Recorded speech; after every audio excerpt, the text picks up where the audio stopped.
All right, well, I'd like to offer my praise to Dr. Banda, a very compelling presentation. The bottom half of the hour should be quite a contrast. I want to begin by acknowledging and recognizing the generosity of the Atlantic Philanthropies and the Johnny Hartford Foundation. So the elephant in the room, what does this have to do with research? Isn't this research conference? What is this guy talking about? Well, the theme here is really a multimodal evaluation approaches, which is actually has a research topic. But I think even more importantly, the projects that the people who are participating in this program that we're not going to go into any depth this afternoon are largely research translation. They're taking rigorously tested evidence-based models and putting them into practice as a relatively advanced form of translation. For those of you who would like to indulge me a bit and assume a different identity, if you will, the audience for our evaluation include the Board of Trustees for both foundations. These are largely very successful non-healthcare business leaders, and that's pretty important in terms of sort of what they value and what they think is important. We, of course, need to impress the program officers that we report to, as well as the broader field. So if you'd like to assume one of those identities, please do. I'm going to pause on this slide because I think this is not only where we're going to start, but it's also where we're going to end up. In other words, I'm going to introduce this to you now, but this will also be the last slide because these are three areas that I would really welcome your input. You're not restricted to these three areas, of course, but I'm particularly interested if there's an element of evaluation you think is missing. I'm also interested if you have had similar experiences evaluating programs and would like to share some of your lessons. And then of course, we're always looking to improve our odds of renewal if there's anything that you think might be most critical in that regard. So we'll come back to these 3 points, but I'm just planting the seeds for now. So in general, what is this Practice Change Leaders Program? We're trying to build leadership capacity. There's a very deliberate targeting here of people who have operation-level responsibility for aging programs and service lines. And so these are people for whom this is really their day job. So they're largely non-academic folks. But we're also, I think, simultaneously trying to build a network or a platform for greater practice change when it comes to older adults. For those of you in the room who have expertise in evaluation, I just want to reassure you that we have a logic model. I'm not going to go through the logic model in this level of detail. You can't even read it. But certain elements I'm going to call out as we go forward. All right. And most importantly, I need to introduce the actors in the play. The people who come in, who compete to be in this program, it's a very competitive program. It's about a 9-to-1 ratio of who gets in. These are, and 10 per year get selected, I should say that out loud. Again, these are people who hold a leadership role in their organization. They are already fairly accomplished folks. These are not very junior people. But they are passionate about improving care for older adults. And so even though their title may or may not reflect that, they are people who are in key positions who can influence change in their organizations. Our mentors have a fancy name. They're called senior leaders, and we're trying to sort of draw a distinction in terms of that this is a continuum, that the change leaders and the senior leaders are along a continuum, and these are people who are highly accomplished. These are people who are really approaching the latter part of their career, are very generative, and are particularly invested in the next generation. I mentioned our funders, the Johnny Hartford Foundation, the Atlantic Philanthropies. The National Program Office is my team, and the Division of Healthcare Policy and Research. And not to go unmentioned, of course, are the older adults that we're trying to improve care for. So what is the approach? This is obviously a very distilled version of the approach, but essentially we did a fairly lengthy environmental scan before we got started, and the real question was, should these people be taken out of their organization, polished for 6 to 12 months, as they might in the Institute for Healthcare Improvement model, and reinserted back into that organization? Or should this learning on the job, should participating in our program be part of their day job? And all the evidence we found would suggest the latter. We get together a total of 4 times for a day and a half, and that's something I'll reflect a little bit more on. If there was such thing as a secret sauce of the program, it's these mentoring pods. These are small groups, usually 3 senior leaders and 3 change leaders.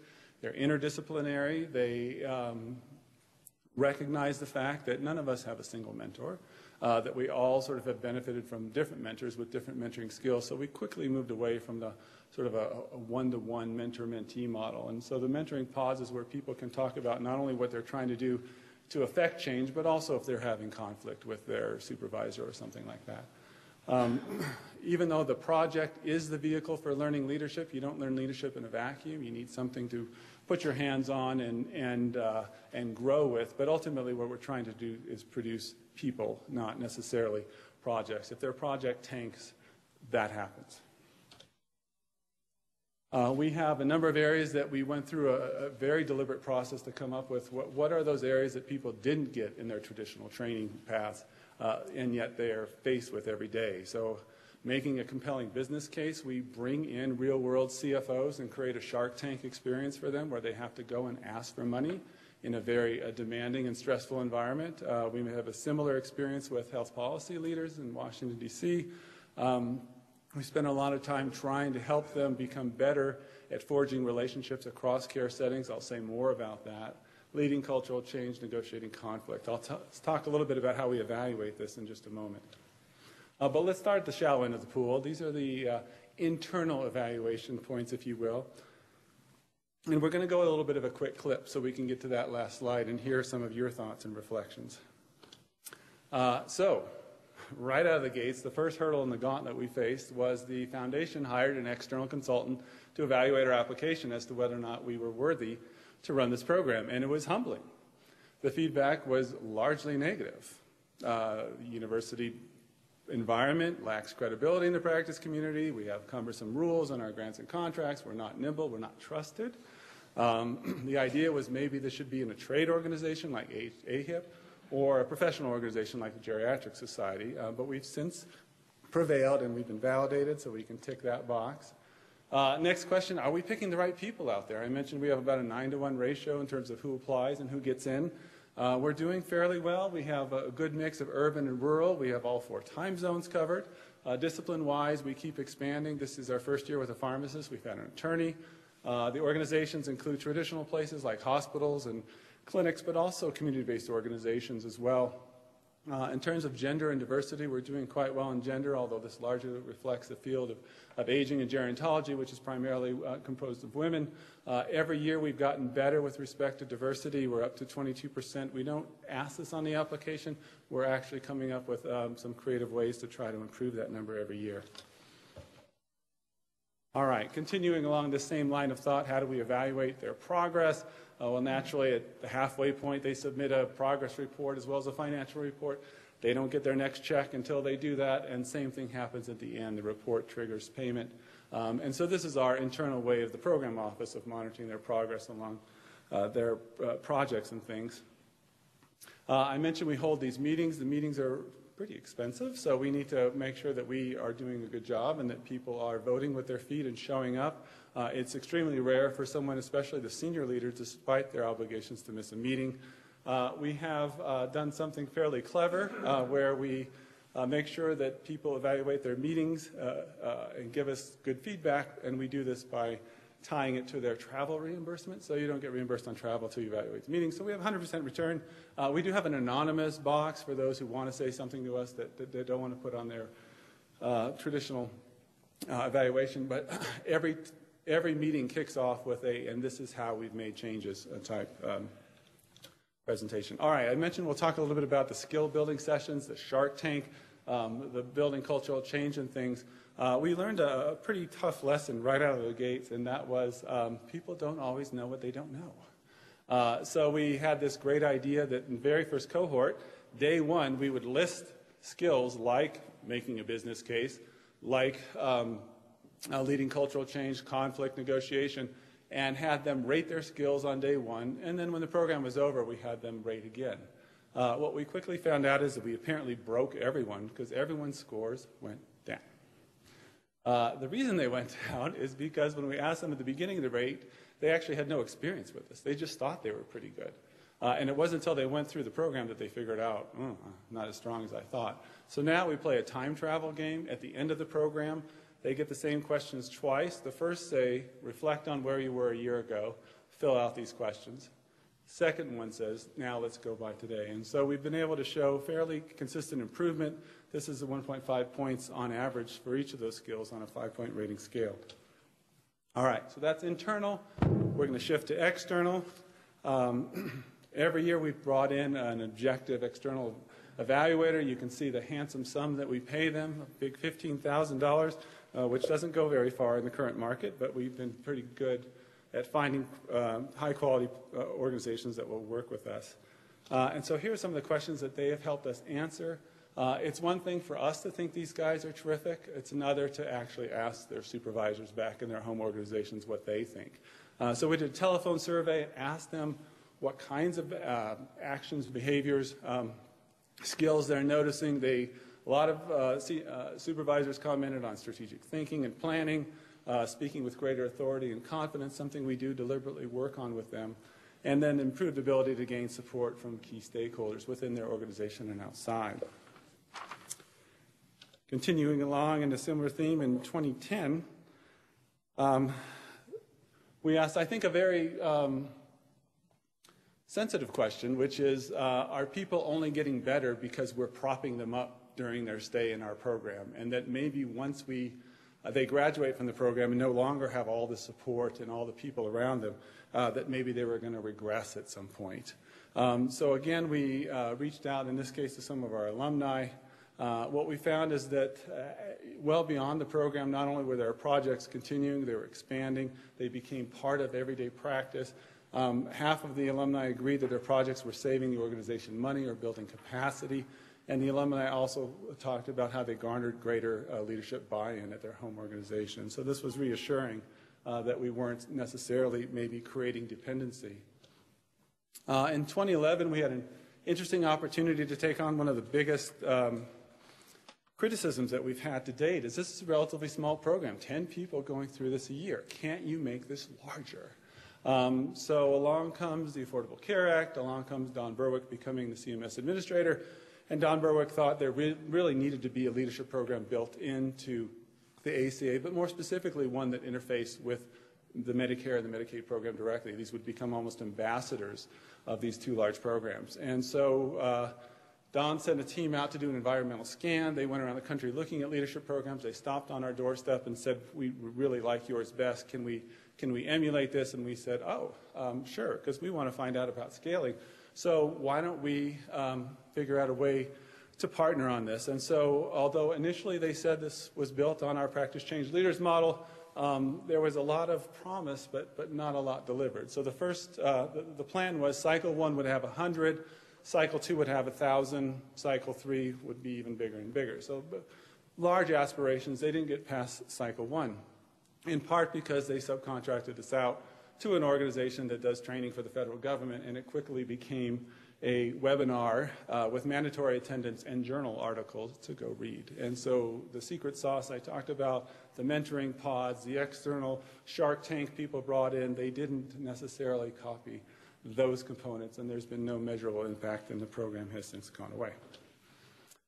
In 2012, we decided that it'd be really important to actually hear what older adults have to say about these projects that are being rolled out. And so we went out and had someone interview with HIPAA and all that, older adults who've gone through experience of projects that we've been supporting all along, what language they use when they describe the care they receive, what aspects of the model of care are most visible to them, and then does it make any difference? And again, in the interest of time, I'm not giving you all the results here, but rather painting a picture of the different corridors we've been down. In 2013, we were starting to realize we need to give some serious thought to how this program could become self-sustaining. And of course, a natural source would be is to go to those organizations who've experienced the program with us, go to the people in their respective organizations who control the purse strings and say, you know, it's true that, and I didn't mention this earlier, everyone who goes through the program has a $20,000 cost share obligation. It's mostly met in kind, and it's a pretty low bar. But the question now is, now that you've seen the benefits of this program, you have a live person right before you, clearly this must be worth considerably more than $20,000. What would you be willing to pay towards this program? And so we got quite a bit of humming and hawing and not a lot of really definitive declarative statements. In other words, people, I think, become conditioned. This is a pretty common scenario, not just for ours, but in many other sectors, where people get used to it, so it's very hard to wean them away. We hired a different group in 2014 that had used a a template previously to evaluate a program serving children, and we thought this might make sense. We serve older adults. We'll take that template that looks at impact, influence, and leverage. It turned out this was actually a little bit more academic, I think, than what would apply to our program. So what we did is turned around and said, you know, now that the Affordable Care Act is up and running and starting to see progress, what if we cross-reference what our alumni are doing with respect to the key elements of the Affordable Care Act? Can we show that there's both breadth and depth going on here? And the answer is yes, that our alumni are touching on important areas in contemporary healthcare. In 2015, we reached out to alumni and said, if we could change the program, what would you do? Interestingly, they talked a lot about they wanted more structure in the meetings, which is interesting because this has been a tension since day one for us. We did not want to create expert meeting attendees, and we were concerned if we overstructured the meeting, again, we might actually foster dependency. And so we took that criticism to heart and realized we needed to maybe back off some of our strong beliefs a little bit. They wanted more interact with senior leaders. In fact, there's a tradition every year of a fair amount of separation anxiety as people are graduating from the program, and they wanted more individual feedback, and we've made these changes.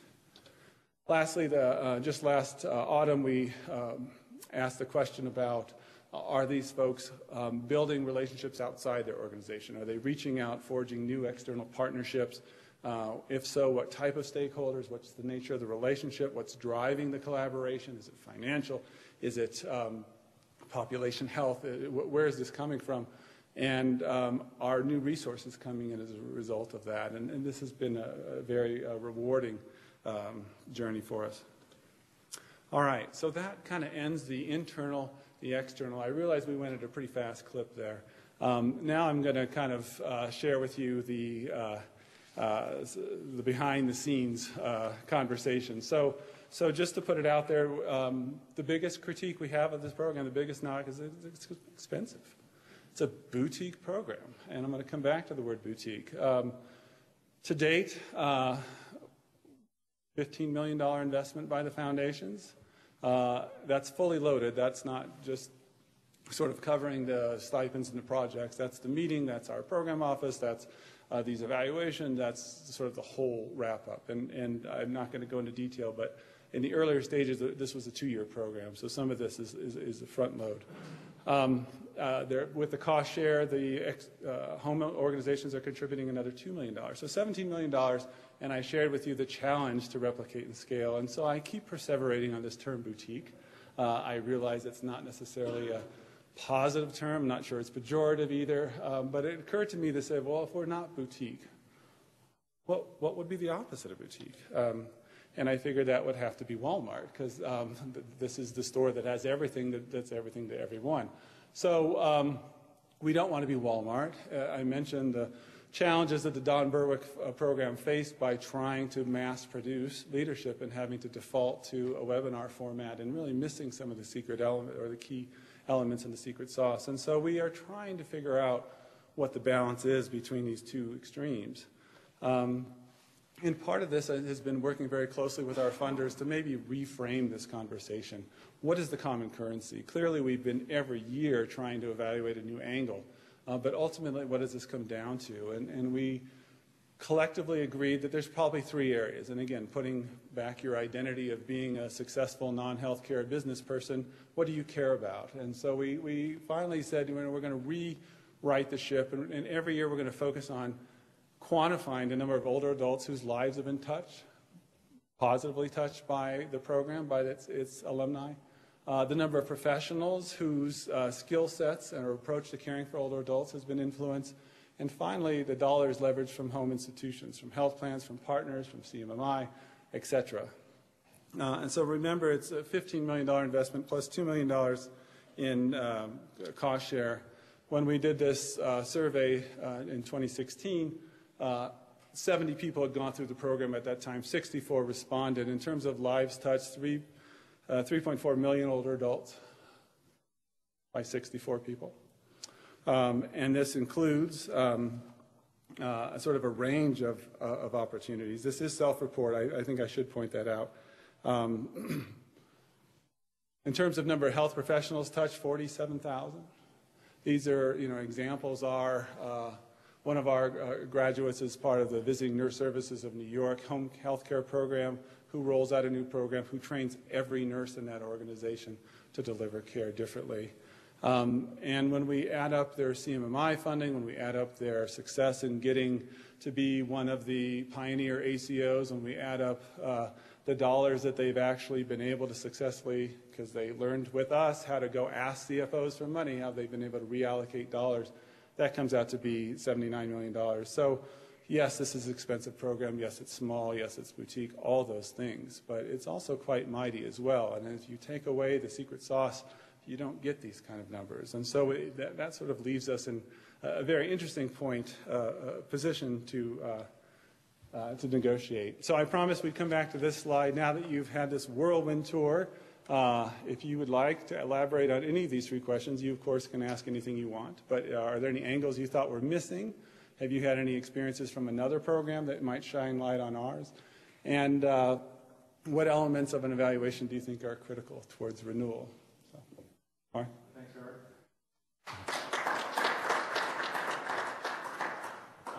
Well, I could talk to you about this for a long time. Sure.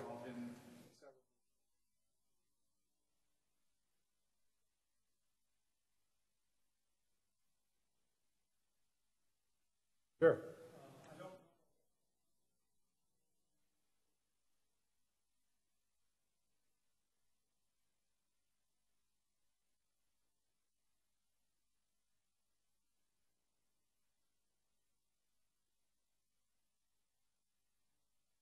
Yeah. It's a great question. Thank you, Rick. And I often have these sort of flashbacks to the Wizard of Oz about, the Tin Man and the Scarecrow needing a brain and a heart. That for some of these folks, they have a lot of this in them. And the opportunity they're going through the program actually draws it out. In other words, I'd like to take full credit for everything they're going to do forever and ever and ever. But I also acknowledge the fact that some of these folks haven't been encouraged to really spread their wings and demonstrate what they can do. And so I think part of what we're doing is instilling confidence in them, but part of what we're also doing is creating a peer network that allows them to have those conversations well after the program is over. And so whether that's, I'm looking for a new opportunity, do you know any evidence-based models that do X, Y, or Z, versus, I'm having a real difficult time convincing people in my organization to do what you're doing. Would you be willing to come to my organization and present to our senior leadership? And so in a sense, it does become sort of the gift that keeps on giving.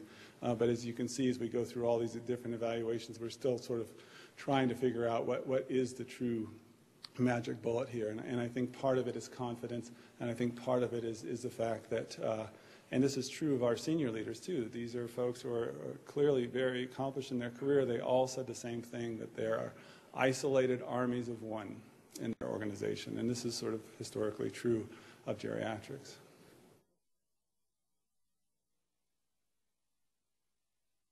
Yeah.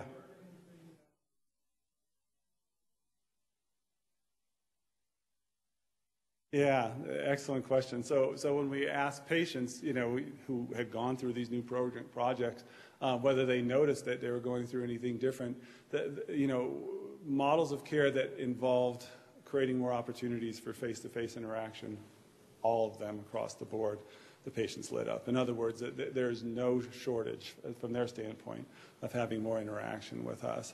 But then sort of getting beyond that, we get into the programs that were infusing new skills and self-management, and I think that was kind of the other area that people took most notice of.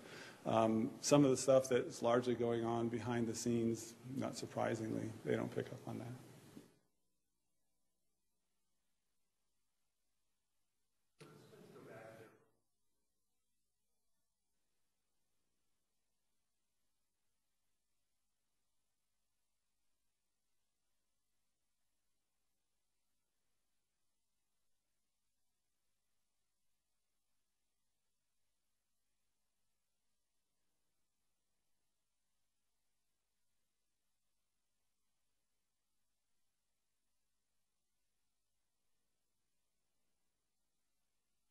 Yeah, no, thank you. Very well thought out question, and one I think that we should spend more time thinking about in our program. So the short answer is when people go through this Shark Tank business case exercise with us, 2/3 of them, that's the first time they've ever done that. And so when we prep them and talk about getting ready for this, and we even, just as I did with you all, if you want to assume a new identity, we asked the panel of CFOs to assume the identity of the respective organizations, and they do a little bit of homework, and they actually have some good questions to fire back at them. But I really like the idea of beginning to aggregate these experiences, because after they have a taste of this, then as I showed you earlier, that this is the gift that keeps on giving. They continually use this. And we have some really just poignant testimonies of people who said, I wanted nothing to do with business case. I'm all about health and making people better, and someone else should worry about the numbers. And finally, this light goes on and says, actually, this is part of what I do. And so some of that is identity, but some of it, too, I think, is being able to understand those who are successful, what helped them. But I think we'd also, to your point, like to ask, were there times you got shot down flat out? And what can we learn from that? Yeah. We're scientists, right? We're not just, so we thought about taking the top 20 people, not just saying congratulations, you're one of the top 20 people. You're not. So you follow those people. You say you're going to be in the program in 2 years, so don't follow you. And that's brilliant. I'd love to do that. As you saw, our annual budget is $15,000, which doesn't make sense, disproportionate to a $15 million program that we have such a small evaluation budget. But I really like that approach, because the waiting list is definitely an option for us. Right.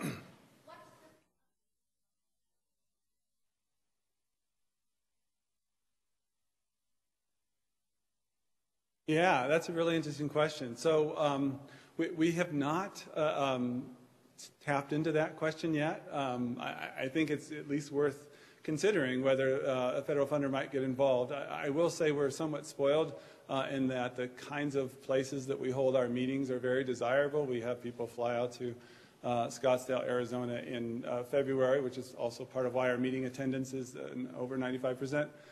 When we did this experiment with Don Berwick, I actually was helping them plan meetings, and they chose Kansas City, Missouri because it had the cheapest parking at the airport. And so it was airport hotel, Kansas City, Missouri, in the month of February. So we do realize that our boutiqueness would change if under a federal funding situation. I'll be glad to stick around a few more minutes if anyone wants to come up. Okay, thank you.